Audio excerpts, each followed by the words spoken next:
Hello, Degens. Welcome to Degenerate Takes. I, of course, am the perfect one, AJ. This here is Noah. And we have a big Thursday night tonight. We had the Texans and the Panthers. Panthers routing what seems like routing the Texans 24-9, but actually ended up being a much closer game.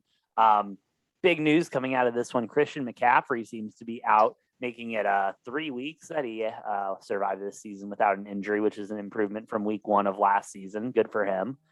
Glad to see he's improving on and off the field. Hey, I mean, it's a hamstring, so it's not a season ender like last year, but he does seem injury prone early in his career. Yeah, which sucks because he's a fun player to watch. It was fun to watch him rattle off those runs today and everything. And I mean, that is exactly why I have Chuba Hubbard on my bench. There you go. I had an extra bench spot in fantasy, and I took Chuba Hubbard week 1, and I think that's going to be paying dividends either in trade value or in production. Hell yeah, you'll love to see that, dude. You really do. Yeah, Christian McCaffrey really proved when he got injured that he is kind of the heart and soul of that offense. I mean, Sam Darnold did what he could. I mean, did put up some touchdowns and everything like that. I'll pull up his exact stats in a minute. But I think the bigger story out of this whole game, more than anything, is something that you brought up off air. Tyrod Taylor is a fucking beast. I mean, you put it perfectly. It really proved tonight how important he is to that team, like in general. Like, and not just any quarterback can step into a shitty organization like that and put up impressive numbers and actually like lead the team to a victory and shit. What do you think about that? Do you think it is as big of a deal as we're making it out to be? And what do you think is his next move? Because Tyrod Taylor has been kind of a journeyman early in his career. Obviously, our boy Herbert took his job after he got poked in the lung by a doctor, which is still unfucking believable that actually happened in today's day and age. And here we go. So what do you think about that, bub? Yeah, I mean, I want to see what Tyrod Taylor can do in like a full season. Yeah. And Tyrod Taylor, I believe, also a hamstring, or maybe it was a quad, one of the two of those, but soft tissue injuries, which you never know. Sometimes it's a 1 week thing, and sometimes those can linger for like 8 weeks. It's really dependent. And those are the type of injuries that really make me nervous with players. Those soft tissue injuries, the players that get those, they seem to consistently get those.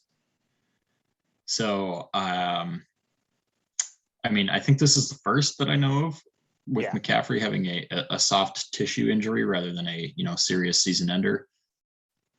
But something to keep an eye on, because once it gets to 2, it's kind of like you really got to be nervous about that. I know both. As a Packers fan, the 2 names that come to mind are Clay Matthews and Jordy Nelson. They both would miss like 4 to 6 games a year with hamstrings or quads or something like that, like or a groin pull. Like it's pulling those soft tissues. They seem to be like, certain players seem to be like way more susceptible to those. But yeah, I'm excited about Tyrod. I mean, he got me excited the first 2 weeks. Well, especially the first week, having a hell of a game against Jacksonville. Obviously, Jacksonville, a very shitty team. But they were, I think, winning the game when he had to go out against Cleveland. And Davis Mills came in and he didn't look very good. And I thought that was just because it was heat of the moment. I was kind of hoping he would show up a little bit tonight. He didn't look terrible. No, not at all. He had zero protection. I mean, shout out to Carolina's defensive line for that. But yeah. But hey, on the bright side of having zero protection, he also had 0 interceptions, which I think is the most important number coming out of this. He could have been a turnover machine all game. I mean, that defense, for what it was, they were everywhere, man. And a lot of those throws that he made, those could have been picks. So the fact that he was able to make the right decisions and not turn the ball over every other play, I'll give him props. And he went 19 for 28, 168 yards and a touchdown. I mean, that's not big for bad. A rookie quarterback in his first start. Not only a rookie quarterback in his first start, a rookie quarterback in his first start on a terrible team. putting up numbers like that. Trevor Lawrence kind of is, but I would argue that offensive line is a lot better. Well, I mean, they're actually somewhat comparable, like, situations between the Texans and the Jaguars with how like bad the team is. True. And Lawrence went out and threw 3 picks in his first start. So I mean, are we the first show to announce that Davis Mills, is that his name? Yeah, Davis Mills is, as of right now, a better rookie quarterback than Trevor Lawrence? I mean, through a game, dude. through a game and a half. Hey, the stats would say yes, but game and a half, Trevor Lawrence has 2 under his belt. I mean, I think those are some numbers that we need to put together, because Davis Mills is, as of right now, I believe, is on track to have a better rookie season than Trevor Lawrence. That is huge. On pace stat wise, probably yes. Quarterback rating wise, but the touchdowns aren't there. But he's not throwing picks, which is good. He's not fumbling, which is good. I mean, this Houston team's interesting. Obviously, I was very down on them coming into the season after seeing them week 1 and into week 2. I don't want to say flip-flopped. I didn't flip-flop. I kind of upped my expectation for wins by like 2. I was like, in my mind, they went from a 3-win team to a 5-win team after week 2. Depending on when Tyrod Taylor comes back, I think they still could win like 5 games this season. Yeah. But their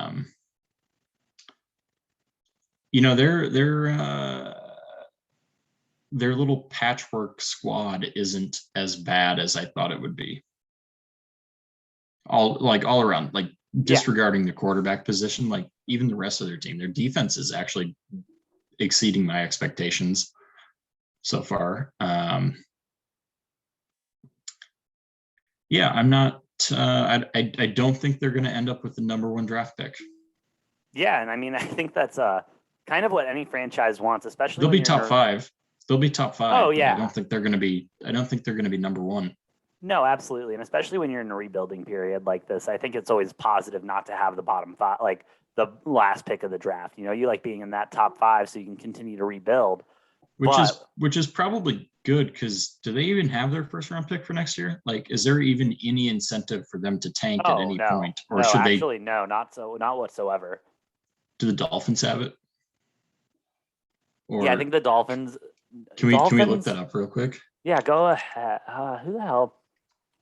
Because I just remember that period of time when they were just trading away all their draft picks left, right, center. It was hard to keep track of any draft picks going anywhere. No, for 2022, they do have their first and their second pick. Okay, that's good.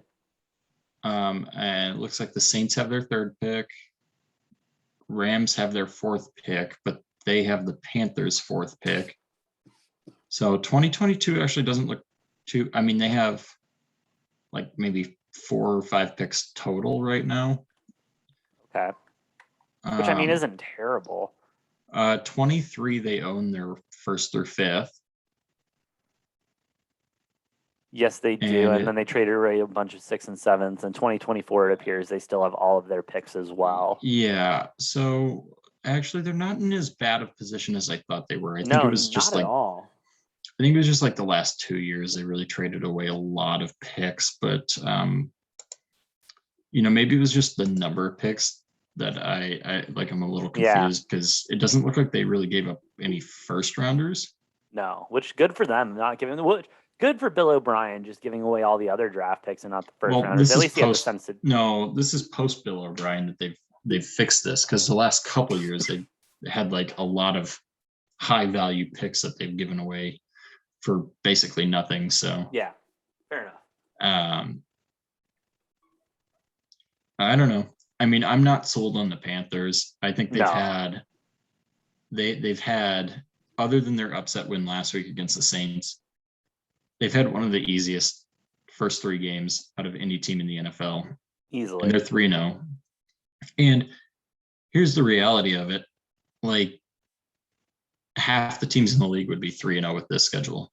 Maybe not half, because I think the Saints would have beat probably 2/3 of them. So let's say a third of the league would have been 3-0 with this schedule. Fair enough. And yeah, I completely agree. And that was and the key is that was an upset win against the Saints. It wasn't unexpected win. No, definitely.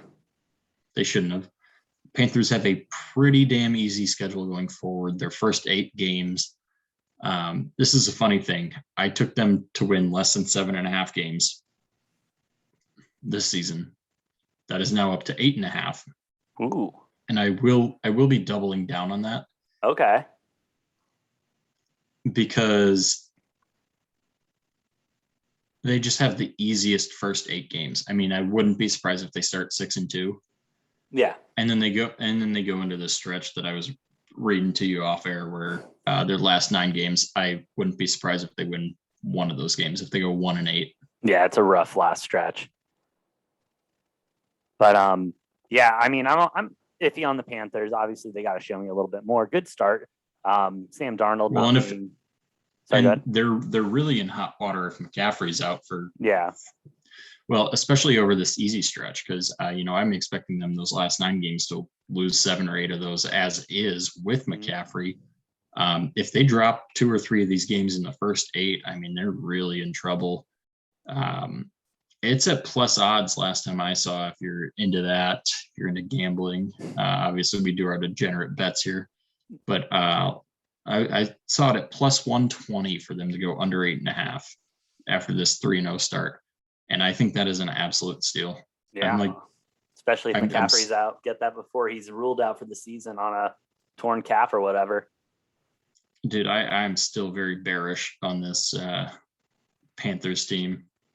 Hey, yeah. And they showed me nothing tonight to change that. And losing McCaffrey on top of that, I mean, I've got no faith in them being good. I still don't think they're a good team. I think they had a fluke game against New Orleans, and yeah, no, I couldn't agree more. And I think their true colors will show. Before we move on from this game, Noah, I do want to just touch on the Davis Mills Trevor Lawrence comparison really quick. Davis Mills, after his half game start with the Browns and against the Panthers tonight, he's at 58.7 completion percentage, 270 yards, 2 touchdowns, 1 interception. Trevor Lawrence, 50% completion, 450 yards, 4 touchdowns, 5 interceptions. I'm just saying. Davis Mills on track to be a better quarterback than Trevor Lawrence in his rookie year. You heard it here first. It's going to be incredible. No, I can't believe that we are in the Davis Mills era now. I mean, you're neglecting to talk about how Davis Mills, the second Tyrod Taylor is healthy, will be stepping in front of him. Davis Mills might have like 2.5, 3.5 starts. Trevor Lawrence is going to start all 17. Trevor Lawrence will hit his stride, will be better in the second half of the season. This is what I've been saying from the beginning of the season. I said he's going to have a rough first half. Zach Wilson, same way, going to have a rough first half. Mac Jones is different because he's in a very proven, very good system where he can run that dink and dunk offense and not make a bunch of mistakes, not be asked to do a whole lot. He's got a great defense as well. Yeah. So, I mean, unfair comparison, I guess, in my mind, but we'll see. We'll see. Speaking of going off on a quick tangent here, speaking of rookie quarterbacks, I mean, Justin Fields named the starter for week 3. He's getting thrown into the fire against that Browns defense, which is not an elite defense, but they're a good defense. They're going to get pressure on him. He's going to feel pressure, from Myles Garrett and maybe Jadeveon Clowney if he shows up or not. But the Browns, pretty decent team. We can agree on that. Yeah. Yeah. And what I'm curious on your thoughts on what do you think Fields is going to look like in his first start? God, that's hard because, I obviously am not a big fan of this move whatsoever because I think it gives the Bears chance to win. And I want Matt Nagy and Ryan Pace out of town faster than anything at this point. So I want him to do bad, and that's, as a Bears fan, I know how shitty that sounds, but I'm at this point where I just need Matt Nagy out of there. But knowing Justin Fields and what I've been seeing out of him in his pro start, like what he did last week and what he did kind of in his packages and stuff, he understands the offense. He's composed. He's not going to be, I don't think he's going to be thrown off too much getting pressured, because he does move around. He is used to being a mobile quarterback, and that is something the Bears haven't had. And with that being said, I think the curse is still in effect here. The Bears are not allowed to have a good quarterback in the NFL. And so, with this Browns team, maybe Baker Mayfield being, I don't know if he's questionable or not. I know he came back in the game, but still, if his ribs are hurt or something, we know Tua is out. Even bruised ribs, that hurts like hell. But we got another kicker in this game, though. OBJ expected to be back, which means the Browns are going to take a step back. True. They're going to take a big step back. And if they, and if Baker Mayfield has to make that split-second decision, do I throw it to OBJ, who's kind of open, or the receiver who is completely open, he's going to see Khalil Mack hit him in the mouth every fucking time. So that'll be at least fun to watch. He's going to be like thinking like, oh shit, I better throw to OBJ or he's going to shit on my chest. But he's not open. Yeah, Noah, shit on his chest. Not kink shaming or anything here, but most of us are not into that. Listen, every person is entitled to their opinion, and they can like whatever the hell they like. Like I said, not kink shaming at all. I'm just saying most people aren't into that. I'm sure Baker, he doesn't strike me as a guy who likes to get shit on. True. Obviously, OBJ reportedly is into that, and maybe OBJ threatens to shit on him if he doesn't get his 13 targets a game. Yeah, if he doesn't get those targets, dude, and like you could even see like DeAndre Hopkins this weekend, like even was starting to get a little frustrated. He was targeted, I believe, 3 times in the first half, and I want to say maybe once or twice in the second half. Like he was not getting the targets, especially when we needed him, and he was wide open on a lot of that stuff. He wasn't getting double covered or anything like that. D-Hop needs to suck it up if he's complaining about targets. Hey, no. He isn't complaining. It's all in the body language. Like his body language during the game. He hasn't said a word about it. I haven't heard him say anything or like seen him complaining about targets at all. No, he hasn't. If he is, with the weapons that the Cardinals have, especially with Rondale Moore and Christian Kirk really coming into stride, D-Hop's got no room to complain about target share. As good as he is, he's making his money. He's got his contract. They're paying him. He's the highest paid receiver in the league. He can't complain about target share in that Arizona offense. And OBJ shouldn't be complaining about target share with the Browns. I mean, I don't know. I mean, I get it with like every now and then there's certain situations like Stephon Diggs when he was back on the Vikings, him complaining about target share there. Yeah, that was different. I get that. And he proved it too. He was like, I'm a top 5 receiver. Why are you not throwing me the ball more? Yeah. And then he demanded a trade because they were like, shut up, do your job. And he demanded a trade, and now on the Bills, and he's proving that he's a top 5 receiver. Oh, absolutely. And he's happy. He's happy with the Bills. Like, good for Stephon Diggs. I don't always love that wide receiver diva mentality. Actually, I kind of do really fucking love the wide receiver diva mentality. But, you got to get yours. I like it most of the time. Fair enough. When it's unwarranted, like OBJ. Yeah. It's like, you can't be detrimenting your team by demanding more targets. Yeah, and that's what OBJ did. And that's why that Browns team, I think, did so well last year. We've talked about this multiple times. He didn't have to throw to OBJ because OBJ wasn't on the field. They've been doing pretty well this season because OBJ hasn't been on the field. What the hell is even wrong with him still? I honest to God think the trainers are just saying, nah, man, you're not 100% just so he stays off the field.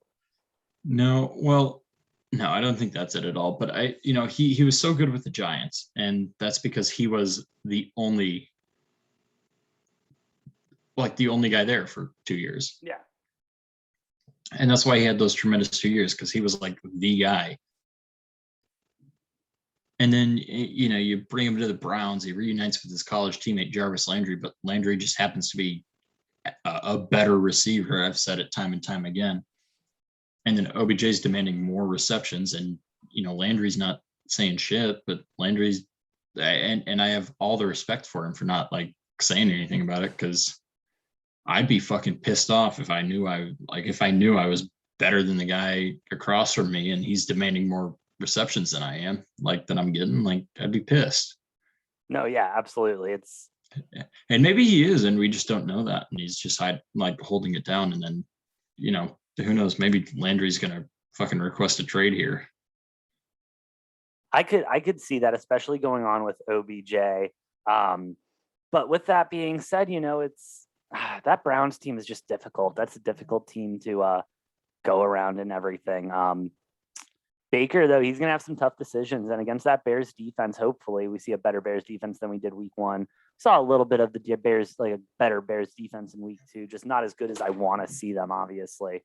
But, if it takes that split second extra to go ahead and, whether it's to OBJ or someone else, I would take that every day and have Khalil Mack take his head off. I'm interested to see what his props are, honestly. I know this isn't our betting show, but Khalil Mack's props against a half decent O line and a quarterback that needs to make an extra decision. I said it last year against Tom Brady when he faced Tom Brady or the Bucks and the Bears. The Bears left tackle the Buccaneers left tackle was out, and I said, dude, over on Khalil Mack sacks, and sure enough, he took Tom Brady down to the ground 5 times. It was freaking awesome. Any other thoughts on NFL football today, or NFL from the last week, or anything you're looking forward to? Looking forward to Sunday as always. Should be an exciting week. There's a couple matchups that should be very high scoring, very, if you're into that, look for, Packers and Niners, the Cardinals. Cardinals are playing. Who are they playing? They're playing the Jaguars this week. Yeah. Maybe not high in general. That game I expect to be kind of a blowout. But Indy, Tennessee will be interesting. There was one more that I was. The Chiefs and the Chargers. That should be. That's going to be a good game. That should be that game. I'm really excited for. That should be a gunslinger matchup between Herbert and Mahomes. Chiefs defense been looking kind of weak, so I think that game's going to be a lot of points. Definitely. And as we talked about earlier, I'm really excited to see how Justin Fields plays. I hope the rookie does good, but for my personal selfish reasons, I hope he does terrible so Matt Nagy and Ryan Pace get out of town. I'm also very excited about this Tampa Bay and Rams game. This is going to be the Rams' first real challenge, I feel, and also a really big challenge for Tampa Bay, who's looking kind of weak. I told you all once, and I told you twice, I think Tampa is going to go 20-0. So obviously I think they're going to win this game. I think it's going to be just a little too close for comfort, like the last couple ones have been. A quick hot take. This will not be the most exciting game of the week. Oh no, it's going to be a defensive game. It's going to be a low scoring game. Tom Brady's going to have a rough time with Aaron Donald. I'm just saying, I think this might end up being like a 2-score game either way. I err on the side of the Rams. But like looking at the slate of games this week, I think there's a lot of them that could easily be more exciting. Obviously Chiefs Chargers up there, but you got the Colts and the Titans. The Colts really fucking fighting for life at this point. Yeah. Vikings Seahawks, which like I mentioned, I will be at. I'll be hyped, dude. Covering live. I think that could be a fucking high scoring shootout game based on the way those teams have been playing so far. Both of them playing a lot of offense and little defense. Overall looks like an exciting week. I'm excited for Monday night too. Philly and Dallas. That should be, Dallas should win that game, but I wouldn't be surprised if Philly makes it a little bit interesting. That division always seems to be close games and interesting. Yeah, definitely. It's going to be a big, exciting see week of what NFL happens. football. We're both extremely stoked on this weekend, as we're going to be the next bunch of weekends until February 13th when it comes to a close. It's going to be a great time of the year. We're in the middle of it, and I can't be more grateful for it at this point. Now that shit's all the way open, and here we go with NFL season going. We will be back on Monday or Tuesday or Sunday with Degenerate Takes covering NFL week 3, along with college football week 4. We will be back with another episode of Degenerate Takes this week covering baseball coming up. We may even talk a little NBA. That's coming up. NHL even. Who knows? We are coming up to the sports equinox in a couple weeks here, where all 4 sports leagues will be in effect. It's going to be a huge time, and you can't miss a single moment. And let me tell you, if you want the best bets, if you want the best takes, the most degenerate takes, you come here and you listen to Degenerate Takes. All right. We'll see you guys next time. And remember, you don't have to bet the whole board, but you damn as well might. Have a good night.